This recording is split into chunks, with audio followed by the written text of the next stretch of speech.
Foi mais ou menos desse lugar aqui onde eu disse ontem que o Real Madrid era favorito. E é daqui onde eu falo que o Liverpool entregou o que esse estádio invoca em noites de Liga dos Campeões, né? É um negócio realmente que traz a história, que traz a tradição, que traz um misticismo, que traz uma energia e que levanta essa equipe para níveis que são muito bonitos de testemunhar, viu? Assim, o Liverpool hoje entregou, na minha humilde opinião, a melhor atuação dessa temporada, que é uma temporada frágil, que é uma temporada que tem poucas atuações completas, e hoje eu acho que foi algo muito próximo disso. Considerando o peso do adversário, o momento do time e, claro, a atuação desse Liverpool, para mim foi realmente algo que lembrou o melhor Liverpool da temporada passada, tá? Eu, antes de entrar nos pormenores da atuação do Liverpool, da atuação do Real Madrid, eu quero explicar um pouco esse título, uma referência muito clara ao querido Lô Borges, ao Clube da Esquina, que é uma referência com a imagem de Arnold e com o áudio, o volume das vaias que o Arnold recebeu aqui, que é algo que eu poucas vezes presenciei no futebol, viu? Assim, eu não lembro de vaias tão intensas para um ex-jogador como as que eu vi aqui em Anfield hoje para Trent Alexander-Arnold. E logo depois das vaias, numa intensidade quase tão alta quanto, essa torcida cantou a canção de Steven Gerrard. A mensagem era muito clara. Olha tudo que você podia ser. Olha o caminho que você poderia ter seguido, mas preferiu buscar outro. Eu entendo o lado das duas partes aqui, tá? Eu entendo o Arnold querer fazer o que fez, entendo menos o como, e eu acho que o como ele fez é o que pega essa torcida especialmente, e também entendo a torcida estar mordida. E as vaias fazem parte. É um pouco triste por um lado, né? Porque é um moleque que cresceu aqui, de Gandula, campeão da Liga dos Campeões com o Clube do Coração, morava em frente ao antigo CT, e hoje ele volta para casa se sentindo e sendo recebido como um forasteiro. E do outro lado, na posição dele, o Bradley mais uma vez entrega uma masterclass contra o Real Madrid. É um negócio difícil de você conseguir explicar, bicho. Assim como na vitória por 2-0, na fase de liga da temporada passada, que também teve gol do McAllister. Desculpa pelo barulho, esse vento aqui deve estar um negócio complicado para o áudio. Eu vou tentar melhorar na edição, espero que não esteja tão ruim para você, mas não tem muito o que fazer. O Bradley, ele lá atrás colocou o Mbappé no bolso e dessa vez foi o Vinícius que não conseguiu fazer basicamente nada contra o lateral direito norte-irlandês desse Liverpool. Foi muito bom ver o Bradley relembrando um pouco aquele da temporada passada, ou aquele de Jürgen Klopp, porque o que vinha até aqui no início dessa temporada não era um Bradley muito confiável, até pelas questões físicas também, né? Ele não conseguiu ter muita sequência, com algumas lesões, com alguns probleminhas, então hoje foi aquele Conor Bradley inspiradíssimo, e que orna com todo esse contexto do recebimento ao antigo dono da posição e que poderia estar jogando nessa posição. O Bradley poderia estar no banco se ele tivesse ficado por aqui, o Alexander-Arnold. Esse Liverpool que consegue a segunda vitória consecutiva sobre o Real Madrid, depois de 8 jogos sem vencer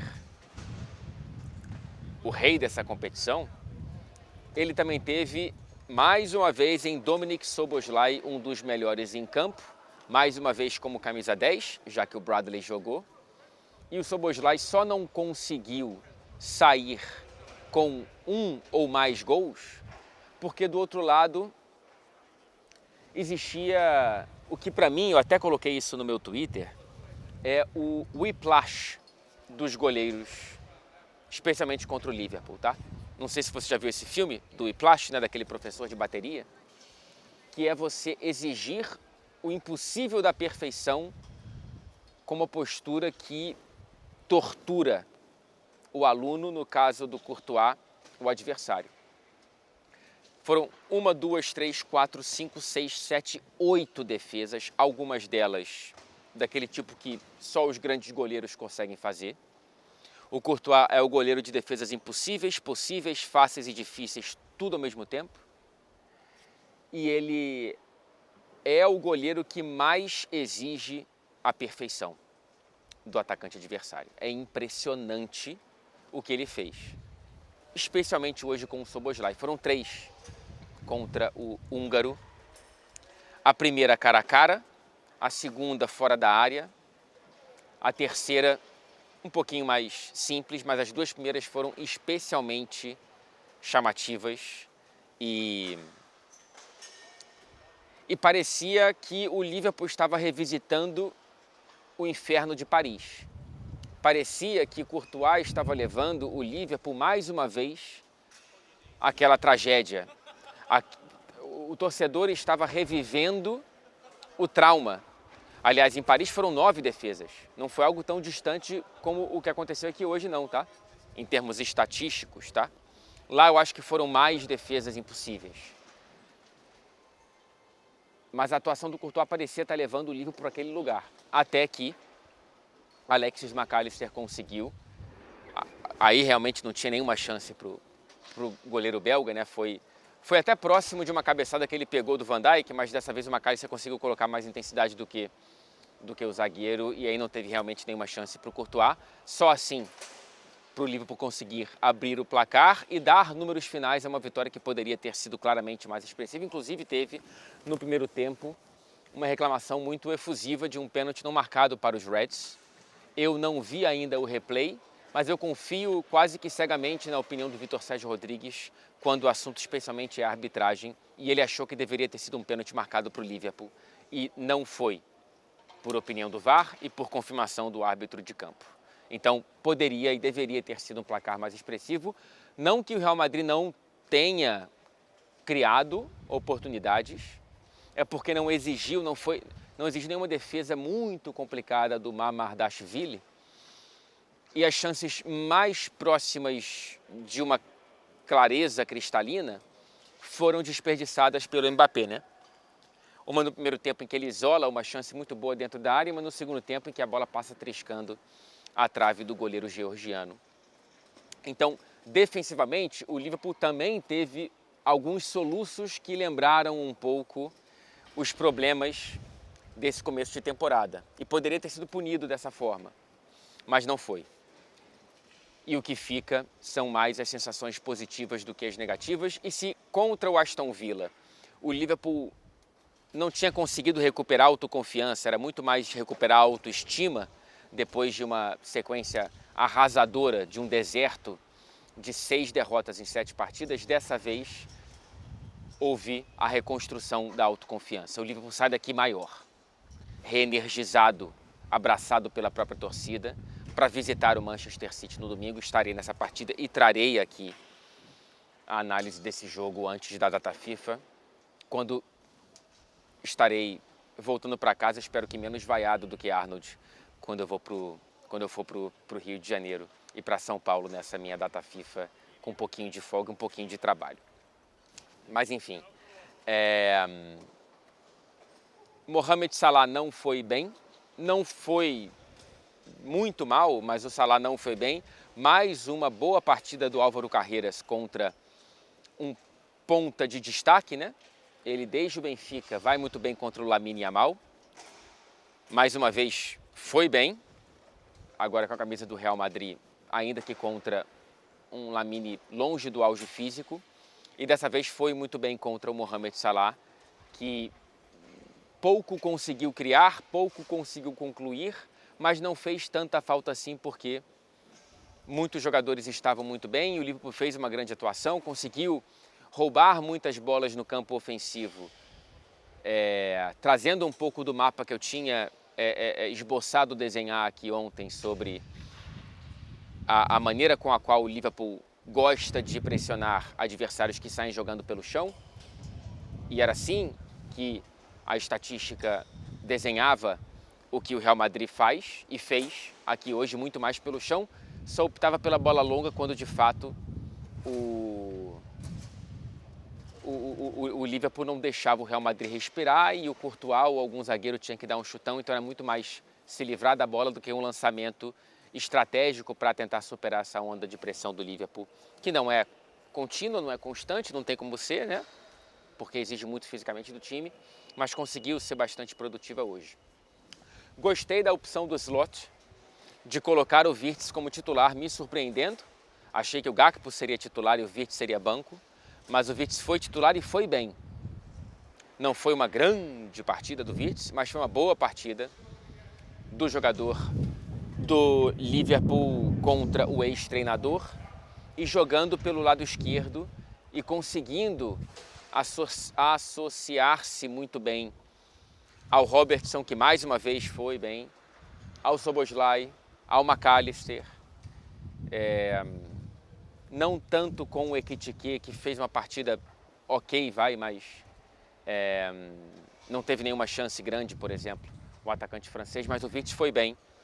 E é isso, bicho, ele vai adquirindo confiança e eu acho que essa foi uma chance de ouro que o Arne Slot deu para o jogador alemão e eu acho que ele aproveitou bem, ele correspondeu, entregando uma atuação, se não decisiva, que não foi destoante, que não foi um comprometedor, eu acho que foi um bom jogo, um dos melhores do Wirtz até aqui com a camisa do Liverpool, tá? E mais uma vez eu fico feliz de ter presenciado esse estádio trazendo uma vida ainda mais uníssona, para esse Liverpool aqui entre a própria gente e os jogadores, numa semana tão importante, num momento tão importante de recuperação e de reconstrução. Enquanto o Real Madrid tem muito mais poréns do que pontos positivos, né? Com exceção do Courtois e do Carreiras, é difícil achar grandes notícias, né? O Militão até que foi ok, o Hausen não foi bem. Também não gostei do meio-campo. O Mbappé desperdiçou oportunidades. Arda Güler não foi tão bem. O Camavinga não conseguiu entregar o que entregou, não é o clássico. O Xabi Alonso trouxe o que deu certo contra o Barcelona, inclusive na escalação inicial. O que me pareceu ser uma boa ideia, mas a execução não foi muito boa. Esse Real Madrid foi muito mais colocado nas cordas do que um time que ofereceu grandes perigos. Inclusive, acho que foi uma vitória mais chamativa e mais completa desse Liverpool contra o Real Madrid do que na temporada passada. Ainda que tenha sido 2-0 na temporada passada, foi contra um Real Madrid cheio de desfalques, o que não foi o caso hoje. Foi praticamente um Real Madrid completo que não conseguiu trazer uma atuação que eu acho que tenha sido convincente. A segunda derrota em 15 jogos desse Real Madrid na temporada, ambos os times com 9 pontos nessa Liga dos Campeões. Vamos ver como que o Xabi Alonso e os jogadores reagem já nesse fim de semana contra o Rayo Vallecano, daqui a pouco na Liga dos Campeões. As duas próximas rodadas, se não me engano, são complicadas, né? Olympiacos fora de casa e depois Manchester City no Santiago Bernabéu. Espero que eu esteja lá para trazer aqui em loco a análise desse mais de um grande jogo dessa primeira metade da temporada. É isso, gente. Bom jogo, boa vitória do Liverpool, grande atuação e o Real Madrid mais uma vez superado quando o grau de exigência sobe, né? Foram 3 testes de termômetro para saber a temperatura desse Real Madrid, foi reprovado em 2. Não com tanta intensidade como contra o Atlético de Madrid, mas aqui não foi uma grande atuação. Acho que perder para o Liverpool em Anfield é normal para qualquer clube do mundo. Mas acho que a diferença de atuação, de nível, entre Liverpool e Real Madrid aqui hoje, faz com que o torcedor madridista ele saia dessa partida com a sensação de que para conseguir grandes coisas ainda há muito a ser trilhado, desenvolvido e corrigido nessa temporada por Xabi Alonso e pelos jogadores, para que na segunda metade, na metade decisiva, o Real Madrid, que será testado em ambientes parecidos, ele ainda está longe de um nível ocupado por Bayern de Munique. Não vi o jogo, mas ouvi que foi uma grande atuação do Bayern até, né, ter a expulsão do Luís Dias, do Arsenal, que para mim são as duas principais equipes do futebol europeu nesse começo de temporada. O Liverpool precisa de consistência, mas isso aqui foi importante para conseguir se sentir protagonista de novo. Eu acho que o torcedor do Liverpool se sente dessa forma depois dessa partida.